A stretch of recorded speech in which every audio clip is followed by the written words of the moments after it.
Welcome to Knights in Plastic Armor, a podcast about all things LEGO Castle.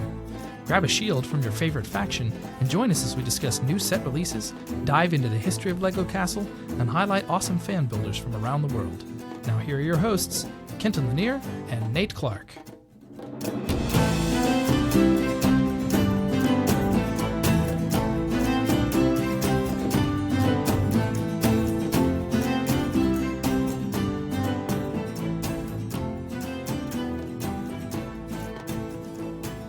Welcome in, everybody. We are here with our very first episode of Knights in Plastic Armor. We are super excited to get this show started.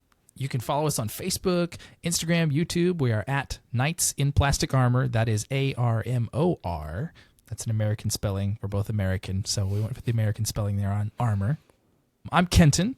I'm an AFOL originally from Kansas City. I live close to Nashville, Tennessee right now. You can also follow me at Kentonian.bricks on Instagram. That's my LEGO page there. And I'm joined by my co-host, Nate. Hey, guys. So I'm Nate. I'm originally from Houston, and I moved over to Denmark for 4 years. I worked at LEGO in Denmark during that time and got to design some great things from city sets and eventually going over to Star Wars. But my nice break from the grind of designing the Star Wars sets has always been Castle. Now that I'm back over here in the States, building some medieval creations, and now I get to share that passion here with Kenton and you guys. Yeah, and I'm sure people will ask, so let's just address it right away. Did you design any castle sets while you worked at LEGO? I did not design any castle sets, yeah, but I did create them in my free time. So yeah, well, it's going to be really cool to just hear your perspective on how the design process works, and I'm sure you'll be able to analyze sets in a little different light than I might just as a LEGO fan, too. So just wanted to let everybody know a little bit about how we got started here. We're both big fans of LEGO. I enjoy listening to podcasts about a variety of things, whether that's LEGO or anything else. So sometime last year, I started looking around thinking, hey, I wonder if there's a podcast out there about LEGO Castle. There are thousands of people out there that love castles. Surely somebody's got something like this, and I couldn't find anything. So thought about it for a while and thought, well, why not start one?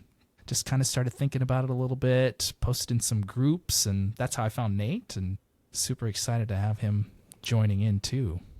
Yeah, and then the rest is history. Here we are. Yep, here we are with episode 1. If you heard our teaser episode, you might have a little idea of what we're going to talk about here, but we'll just give you a little bit of a preview again. We'll be rotating through basically 3 main topics. We'll do one each month, so we're going to do monthly episodes. Our first topic, that's what we're going to be doing today, is just news about LEGO Castle, reviews of sets, different stuff like that. There's been a lot of LEGO Castle coming out the last few years, so we're really excited to be talking about all the new things that have come out this year that are going to be coming out later, and yeah, we're going to dive into that a good bit today. Second topic is we're talking about LEGO Castle history, hitting up all the little juicy bits that you want to know about, the background behind each of the designs, if we're able to find that, maybe some historical context. Yeah, we got all kinds of things we can talk about there. Our next episode, we'll talk about this at the end a little bit too. We're going to go all the way back to where LEGO Castle started, so that'll be super fun. But everybody's kind of got their favorite factions, so we'll probably highlight some factions along the way, different things like that.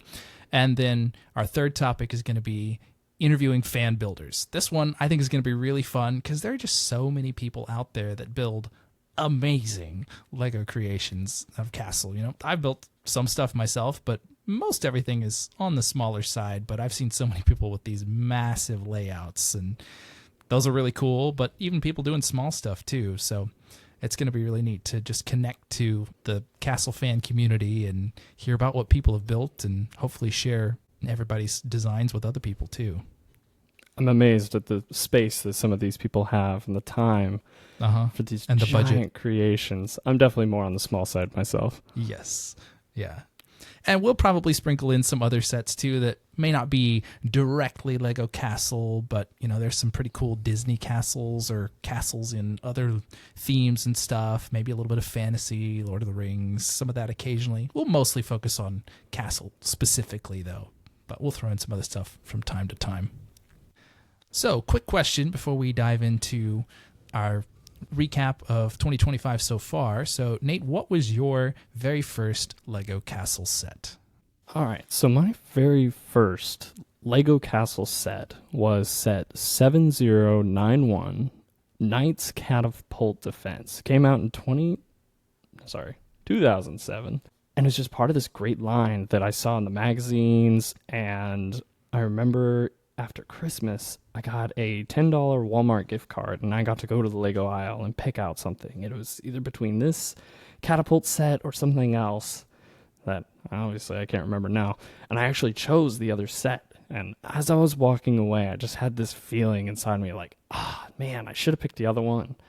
And so I ran back there, switched the sets, and that's the set that I ended up with. It was so cool. I'll give it a brief description. So you got a catapult, and it had 4 nice bulky wheels on it, and it had a turret rotation feature, and came with my first boulder that I ever got, and just had this great launching function where you could launch that boulder a great distance.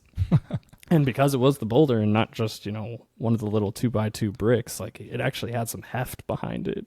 Yeah. Came with 2 knights. I've actually got one of them here, Crown Faction. Yep. I'm not exactly, what is this? Crown Knights, I think, is what that Crown one Knights? is. Yeah. Yeah. Great color scheme with the dark blue contrasting with their silver print on it. And it was just like the a bright great silver parts pack. helmets and stuff there too. Yeah. That drum lacquered silver really pops. And so it was a great parts pack because it came with like 2 spears, a sword. Actually, it might have been 3 spears, 2 crown shields. They were going up against 2 skeleton zombie guys. Yeah, One I was was looking those black up, and I skeleton. didn't see that there was an actual faction listed for that, maybe, but just like some skeleton warriors or something. But got the skeleton heads on the shields. Those are pretty cool. Yeah, they're like great. Again, love the printing on them, and so each side had a good like feel to it as far as battle ability, because the skeletons also had like an outpost that was made up of just a few pieces, but it had like a good presence to it. And especially for $10, 4 figures, it was a great play experience for me as a kid. It was a great starter set to get into Castle. Nice. But what about you, Ken? What was your first Castle set? Yeah, so I was a kid in the 90s, a little bit earlier than that. So my first castle set that I think was my first one, it might have been another one, but don't know for sure, was set 6024, the Bandit Ambush. It was released in 1996. It was part of the Dark Forest sub-theme of Lego Castle. It's got a burp, or a big ugly rock piece, as fools know them, and a little catapult feature in this one too, although it's literally just a pot clipped on to a plate, and you can just flip some 1x1 round bricks in that one. So not quite a full boulder going on there, but still got a little bit of action there. It's got a treasure chest underneath the rock thing with some jewels in it. A couple of minifigures for that one. One of them's got the Forestman shield, and then you've got a bow and arrow and one of the smaller swords also. They both got some hoods on them. So yeah, part of the Dark Forest. A couple of my other early ones were part of the Royal Knights in the 90s. I don't remember for sure which one was the very first one I got. I know they were all pretty close to each other, probably birthdays, maybe Christmas, something like that. So it was really fun getting to pull that out, and I just built it again this week. I haven't built that in so long. And just even before I built it, flipping through the instruction manual a little bit was like, oh, this brings back so many memories here. It's, it's still Lego, it's still the instructions, but it feels different than they do now. So it was pretty cool to pull that one out and build it again after, it's been, almost 30 years since that set came out. I feel old. Age comes for us all. At least we're having fun. Right. Yeah, exactly. Yeah, we're still talking about Lego, so what's not to like? Yeah. All right, well, let's dive into our main discussion for today. So we're just going to kind of recap Castle stuff that's come out so far this year in 2025. There's been a good handful of things, and there's plenty more coming out too, so we're excited to just kind of walk through a little bit of that and hopefully you've gotten your hands on a good bit of this, or at least a few of them. So back in January was Collectible Minifigures Series 27, and most everybody is going to be familiar with the Wolfpack Beastmaster from that series. I would say probably the most desirable figure in that set, wouldn't you, Nate? Oh, yeah, hands down. Yes, I know. I've saw so many different Facebook posts about, I finally found one, or I found two, or something like that. I managed to get my hands on two. I think you did as well. Yeah. Oh, I actually was able to find 3. And you found a third one. I got them, and I'm just like, I have this treasure. I want to give this third one, these extras, to somebody who would just love them. That's not a scalper. I didn't know what to do. So I was at a convention. I was able to make sure it got to a proper fan. Nice. And not just somebody who's going to mark it up for $20 and sell it later. Yeah. No, it's a really cool one. They brought the shield back, got a new torso that's a little different than the medieval village one. It's got like kind of a barbed wire look on the front. It's pretty neat. And got arm printing, leg printing, dual molded legs too, I think. So it's a really nice figure. Lots of accessories. And of course, the wolf too. Yeah, man. The wolf is definitely the highlight of the set. But I love his cape that he's got. It's so like barbaric in a way. Mm-hmm. Like, it's a naughty animal that, he took care of and decided I'm going to look really cool now. But it's just got a really great texture on it too that just really rounds out the figure. And he's got a great sword too. Mm-hmm. But that wolf. Yes, I know. Lego's made so many really nice animals the last few years. And yeah, I love collecting minifigures, but I'm pretty into the minifigure scale animals too. So glad to have a couple of the wolves. And in the Dungeons and Dragons series, there was a wolf pup in one of those too. True. So got a couple of those too. So yeah, cool to have a new animal there. And I've seen, a lot of people have just taken that minifigure, the Beastmaster, and use that as inspiration to create their own little packs or armies of the wolf pack. It's been pretty neat to see how people have customized their own little group of them with that. For sure. It's good to have some diversity in your band of brigands. Yes. Another set that came out earlier this year was set 31161, the Medieval Dragon. This one's a Creator 3-in-1 model. I think this one was pretty cool. Even when I first saw it, I was like, okay, I got to pick this one up. I haven't really done any of the other 3-in-1 animals. There are a couple of this that look pretty interesting, but the dragon was like, okay, this is a good one. I'm going to have to get this one. So I did pick that up and just built it recently, and it is massive. It's quite large. If you're on YouTube, you can see it right here. It doesn't even fit all the way in my camera screen here unless I scoot it way back. I pulled the wings like all the way out as wide as they would go just to see what's the wingspan of this thing. It's almost 21 inches across from like tip to tip of the wings. Nose to the tip of the tail is about 16 inches. It definitely towers over any minifigure, but seems like a worthy opponent in a battle for sure. I think that set looks absolutely amazing. And I was looking up the piece count and the price. $60 for 700 pieces. It's a great value. Yeah, definitely. And man, it's just so striking. Colors really pop. And I love that callback color scheme back to the original. Yeah, your old dragon. I never got to have dragons. one of those. I didn't either. Man. Yeah, I still want to get one of those sometime. But yeah, you got the green so body good. and the red wings. Yeah. I believe Aaron Newman designed this set. Okay. And he does an amazing job doing those figure builds. He does lots of 3-in-1 creations. Okay. I believe he did the giraffe. Gotcha. I'm gonna pull him up while we continue chatting. Nice. But yeah, it was a really fun just build experience with that one. There were actually a handful of parts in there that I hadn't seen before, which, may or may not necessarily mean they were new to this set. They were just the first time I'd encountered them. A lot of snot, studs not on top, if you're not familiar with that term. Got some ball joints connecting the legs and the wings, so you can pose it a little bit. It is kind of limited in the range that you can pose the legs and the wings, mainly, if anything, for the weight distribution. The wings are pretty heavy, so if you get too far up to one side or another, it it'll want to topple over a little bit, but you can do a good bit of posing with it. The neck and the tail move around too, so you can do some different poses there. There was one little thing I noticed building it that I don't know if it was supposed to be some kind of Easter egg or what, but it's kind of right above the base of the wings in the body section. There was a spot where you put two 1x1 round tiles on the top of the body, and then it ends up getting covered up. But they're eyes. They've got like printed eyes on the two tiles. I'm like, is this supposed to be something that the dragon ate? Or is this just, okay, we had these two parts. They're the eyes that get used for one of the alternate builds for the Phoenix. So was it just a way to use those parts and fill in a spot here? But there wasn't any need to use round tiles there. You could have put any piece right in there because it just got covered directly up. So I was like, that's just interesting. Is there a meaning here, or is it just random pieces thrown in the middle to use them? Hearing about how 3-in-1 designers design their sets is incredible. Like, the set is a perfect example of that. The main model is a green dragon that has red wings.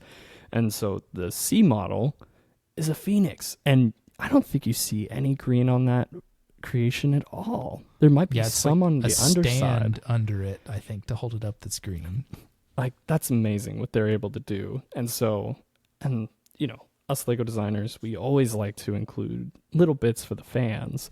And so throwing in, you know, the little food inside the dragon's belly. I mean, what a better way to get those printed eyes into your model, you know, for an actual purpose.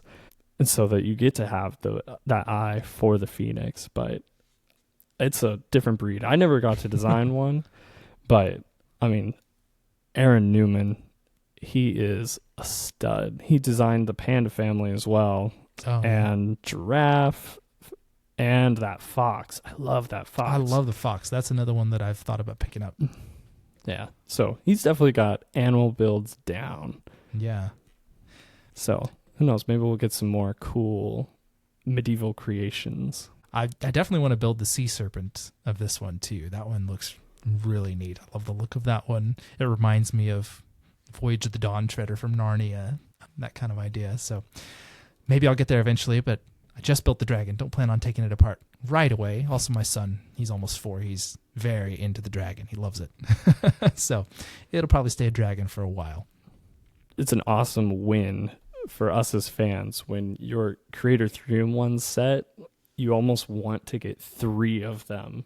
Right. So you could have one of each of the builds. Yeah, I was definitely thinking of that as I built this. I was like, I'd love to have another one so I could build the sea serpent alongside it. Probably won't, but I can dream. Well, let's move on to our next set. This isn't directly castle, but it's definitely got some tie-ins, and this is the latest modular building, set 10350, the Tudor Corner. Got some medieval architecture in it, got a tribute to a classic castle set. I know, Nate, you kind of looked into the architecture and how they did that a little bit. I'm curious to see kind of what you found there about the architecture. Yeah, so on the top of the building where, you know, that architecture, the black lines are, and that really great build detail where you kind of get those black supports there. Really curious how that was done. And so they created that new element that is the 1x2. It's essentially a cheese slope just stretched to a 1x2 distance. They existed previously with the grill marks on them. Oh, yeah. Now it's just smooth. So okay. Great to have that part.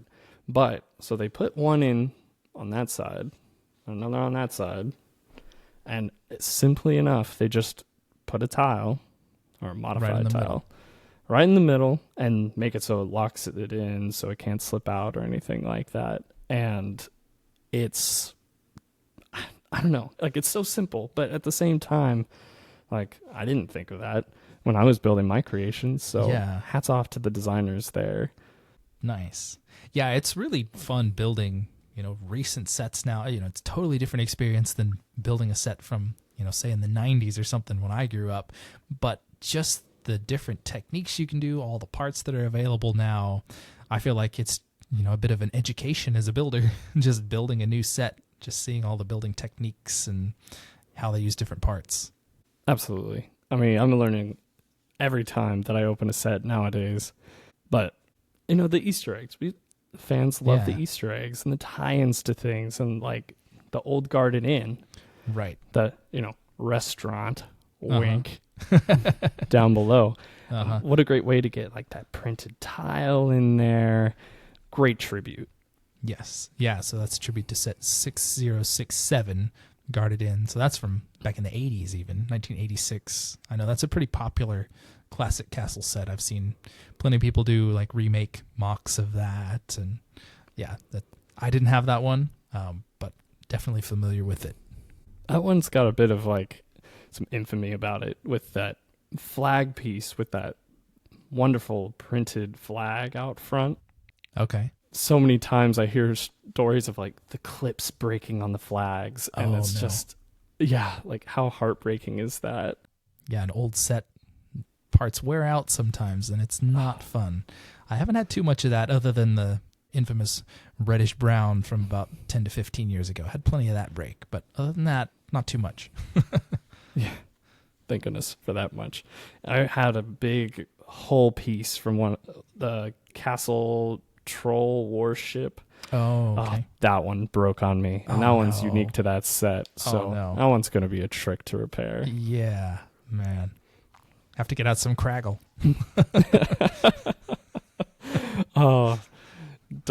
Man. Gluing sets together. Oh, no. Always was like the grave sin. But now my little ones are starting to get into Lego. Yeah. And I've rebuilt the same model like 3 times in one day. I'm starting to understand the struggle. Yes, it's definitely a struggle. And being a dad with little kids interested in Lego, it's like, okay, I want you to like this. I want you to be into it, but don't touch that. For sure. Well, the next set we've got here is from the Bricklink Designer Program. And this one, let's see, which series is that one from? 3, 4? I don't remember. The Forest Stronghold. So it's set 910043. So lots of forestmen in this one. It's a massive set, really. It's got a bridge, a little zip line over the top, very detailed interior. I like the black trees, calling back to just all the classic forestmen set with the black trees. They've done that in some more recent sets too, like the Lion Knight's Castle or the Gift with Purchase Forest Hideout set. There was a remake of a classic set, but got the black trees in there. You have the remake? Yeah, the little remake, Gift with Purchase. Yes. Yeah, I was lucky enough to get one of those. It's the perfect amount. It's the perfect size for a set. Mm-hmm. Gift with Purchase and everything. You get 2 characters. You get to role play it. Great introduction to want to get this larger set. Yes. Oh, man. It's massive. Yeah. How many pieces was that? It ended up being 3,300, almost over 3,000 pieces. Yeah, that's huge. But I guess the nice thing is, at least from my understanding with the Bricklink Designer Program, is that these are pretty much just common pieces that are available. So that is true. Technically, you could part it out and get it all yourself. It'd probably be even more expensive than when the set came out, but maybe not as expensive as buying it on the secondary market. So you could always try your hand at part of it or all of it if you get ambitious. I don't know if I'll get that ambitious. 3,000 pieces is a lot to find and collect. No, just, use your own creativity. Exactly. It's a beautiful set, but you just need some black trees, some gray bricks, a little bit of know-how. River. Yeah, a little bit of river. You can do it yourself. Yeah. No offense to the fan designer out there. You did a great job. Oh, no, it's a fantastic set there. A couple other sets that have come out this year that aren't directly Castle necessarily, but a lot of Castle fans seem pretty interested in them.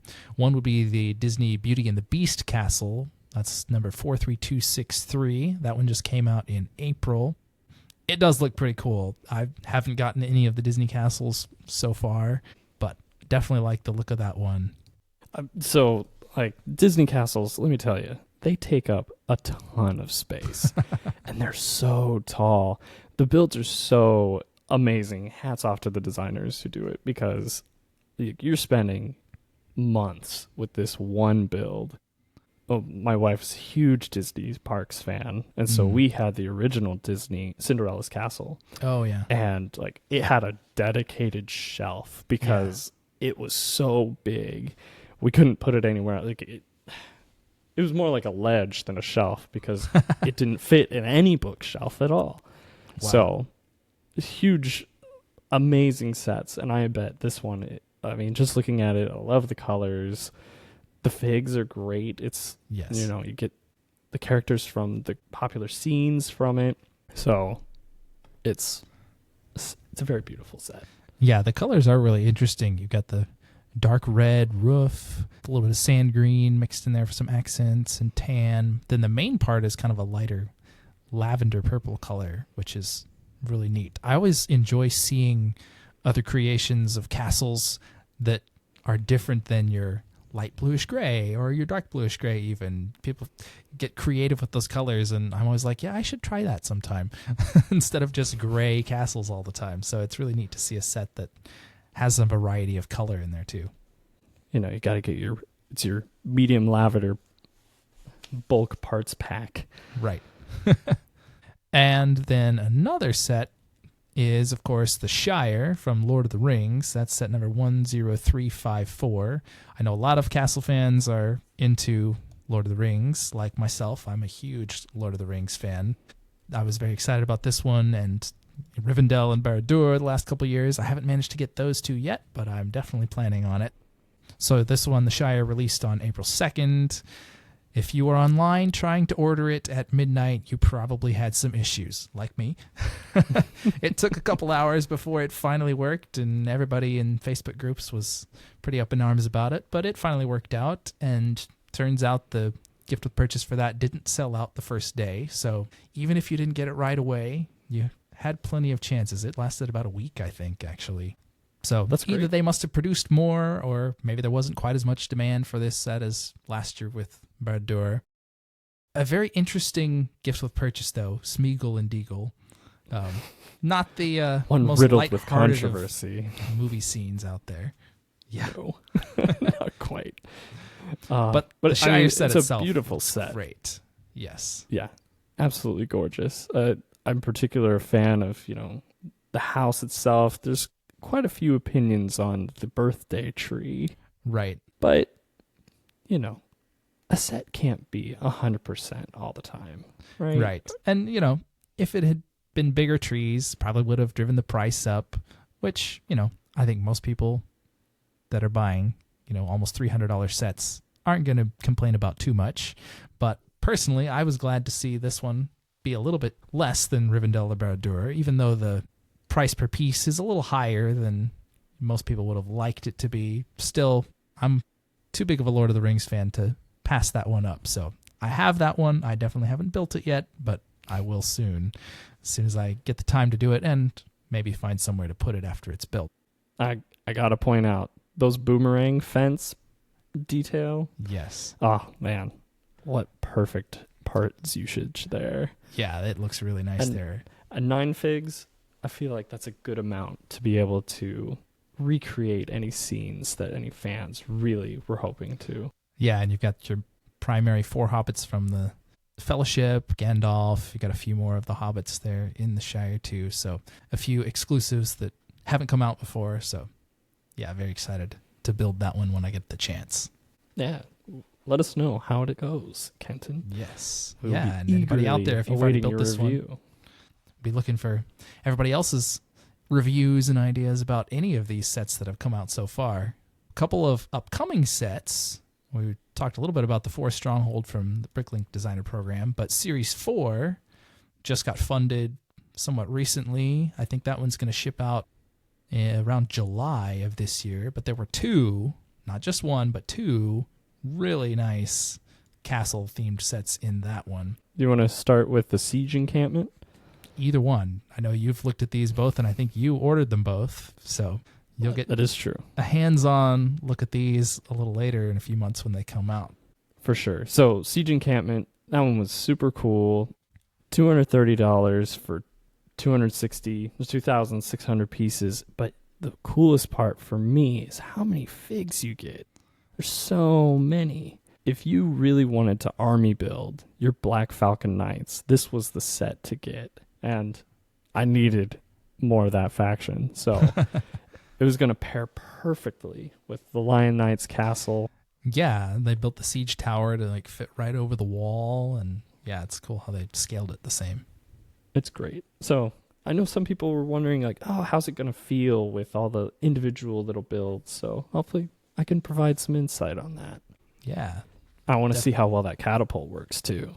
Oh yeah, full on trebuchet kind of idea going on with that one. But I know you're super excited about the other one, especially the medieval seaside market. So tell us about kind of what you've seen about that one. Yeah, so this one is also $230, sitting roughly about the same piece count, but you get that nice structure with it. Sticks with a great color scheme that pairs nicely with the Lion Knights. And you just get to recreate a whole scene of that village market. Down by the docks, you get some nice crane, little boats you can load cargo onto. It's not just a little market, though, with all its various vendors. You also have strongholds, so it can resist some attack from the port, if you will. Just really pumped for this one, too. I love how detailed the interiors are. It's modular, so you can take it apart a little bit, rearrange some things. Yeah, I like that feature. Yeah, that's what Lego's all about, is letting me be creative with it. So I'm excited to get my hands on this set and add it to my castle diorama. Nice. Yeah, I wasn't sure if this one was supposed to directly connect to the Lion Knight's castle or just be kind of similar.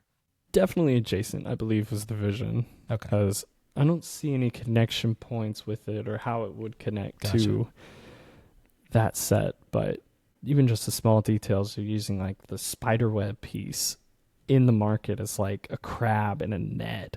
Oh, that's nice. some great part usage there. Yeah, I like that. I do wonder how much longer fans are going to be excited for.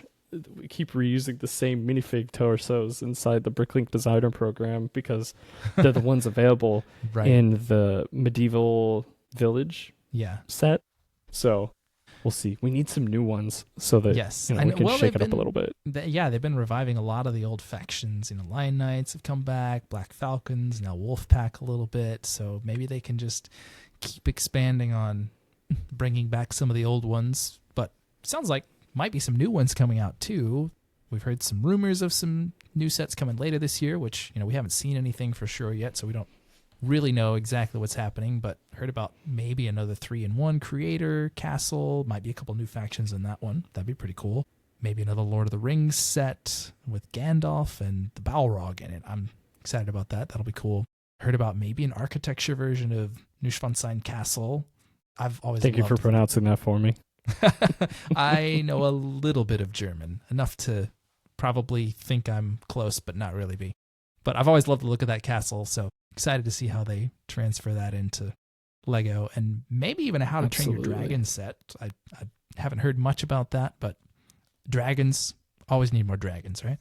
Absolutely. And that would make sense with them working with Despicable Me or Minions or whatever the latest version of the movie was. So it makes perfect sense. The line of communication's already open. So and there's a live action version of the movie coming out later this year too. So I don't know if they'll tie in with that or go back to the animated ones. Who knows? We'll have to see what happens with that. I've been really excited about How to Train Your Dragon. Have you seen some of the clips from Epic Universe? I haven't. Oh man, Universal Parks. They've done some amazing things with robotics. You should definitely check it out. I want to go there, see it, and you get to feel like you're in the world itself. So, man, that would be cool. Let's hope Lego makes some sets for that because it would be the perfect tie-in. Yeah. And Vikings, they're pretty close to Castle too. It's, all medieval fantasy kind of a thing. So it definitely fits in the whole world of Castle. I love Vikings. Yes, nice. Please. There are a couple of contests going on or coming up soon too for fan designers. Whether those will still be happening by the time we actually release this episode or not, I don't know. But it's cool that they're out there, and hopefully we'll have some Castle stuff to talk about with those once we know a little more of what's happening. this is where Castle fans get to shine. You get to make a set exactly how we want it as a community, and the community shows up. I mean, you saw Bricklink Designer Program, like 2 castle sets in a wave. Yeah. Like, and most of the waves seem to have like hundreds of castle submissions in it. So I've heard some people calling it the Castle Invitational. It's perfect, especially for me, Castle fan. Like, oh yeah. Yep. Let's go. Who doesn't want a couple more castle sets every year? Yeah. Or a dozen, The Lego Ideas one, it's a interesting constraints because, especially with Bricklink Designer Program, those sets are over $200 a lot of the time. Mm-hmm. And this one, you're constrained to 200 to 250 pieces. So we'll see. Gotcha. Maybe it'll be similar to the Hideout, Forestman Hideout gift with purchase. Yeah, I think I saw that the winning design will be a gift with purchase set. So I think that's the idea there. And hopefully it's Castle. Yeah. We like Castle. Yeah, so the idea is to recreate a classic set, a set from your childhood, and basically modernize it. So either like, what would it look like if that set got designed today, or maybe put a little twist on it. So they're calling it a twist of nostalgia. So I think it'll be really cool to see. I've already kind of perused through some of the submissions on there. There's over 200 already. So it's going to be a lot of them by the end of the month. We're recording this in April. So the submissions end April 30th, and then fan voting will start sometime in May, a little bit after that. And then after that, we got another Bricklink Designer series. So we'll see what great creations people come up with. Yeah, there's a window opening up soon for those for a couple of weeks, and then voting will start for that in May as well. Yeah, I've thought about, it'd be really cool to design something for one of those series, but I think I'm going to have to plan out a year in advance or something, because they're just churning these series out every couple of months. I know you're pretty proficient in studio, so you can do the digital stuff. I'm more of just a hands-on bricks builder, so it takes me a while when I'm coming up with a design, because I kind of like to think of it in my head, and then I might sketch it out, or just build a little bit with random pieces and colors before I actually decide what I'm doing. But that's good though. It's good to get your hands on the bricks, really feel like, especially structural things, like when you're building digitally exclusively, you don't really get a good feel on any of that. True. You're just kind of using your best judgment. But especially with those, like, they take so much time because you have to create building instructions with it as well. Mm-hmm. And make sure everything's perfect. Stick within their set palette. Sometimes you need this perfect piece, but it's not available in the right color. So, oh, man, it's definitely an effort to get a submission out. But thankfully, like, if you don't make it the first round that you submit an idea, you're able to resubmit it later on. So, okay. You can kind of piecemeal it, make some adjustments as it goes on. So it's not a one and done for your idea. I know you've submitted at least a couple things there, maybe. Yeah, I've submitted 2 ideas. One was like a wolf pack stronghold. I called it the Ruffian Stronghold. Okay. Because you weren't supposed to put the wolf pack name in the title. I believe Brickhammer beat me out on that submission. He did an amazing design with like a large tower. It got selected. Yeah, I think I've seen that. You get like 10 Wolfpack thugs, if you will. Great design. Super excited to see that come out. Probably in a year or something like that. Long we have to wait for him to refine it. And then the other one I did was a Hooded Crow Medieval Inn. I'm going to do some adjustments and resubmit that one, but it's all about trying to create a set that people want at a great price and trying to pack as many details in there as possible, channeling the inner product Lego designer as best as you can. It's been a really neat way for more fan designers to get something created. It's a limited run with all those sets, so there's only so many of them out there, but even for not having a lot out there, it's cool to have more stuff, and there have been plenty of castles already, even through the first 3 or 4 series that have come out, and I'm sure there's going to be lots more, so we'll be excited to talk about those as they come out, as we hear more about them. Absolutely. Well, I think that about wraps it up for what we're going to talk about for today. Be sure you like and subscribe wherever you're listening to this, whether that's Spotify, Apple Podcasts, YouTube, any of that. Follow us on social media.